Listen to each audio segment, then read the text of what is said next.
Oh, ano na, pinag-uusapan na ang impeachment ni VP Sara. June 2 na eh. Ang nakakatawa, kung ano-ano na mga pumapasok na mga according to ganito, ganito, constitution, blah, blah. Isa lang naman yan.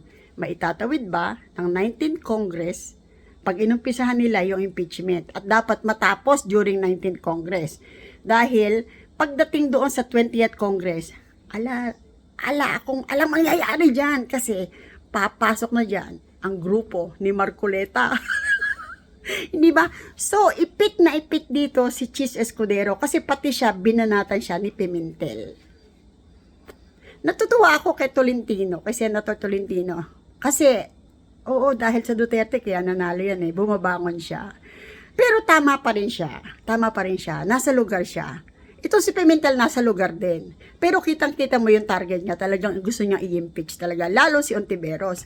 Ngayon, ang tanong na nga lang dito, makakalusot pa. Ako tanongin nyo, sagot na ako sa tanong ko. Hindi.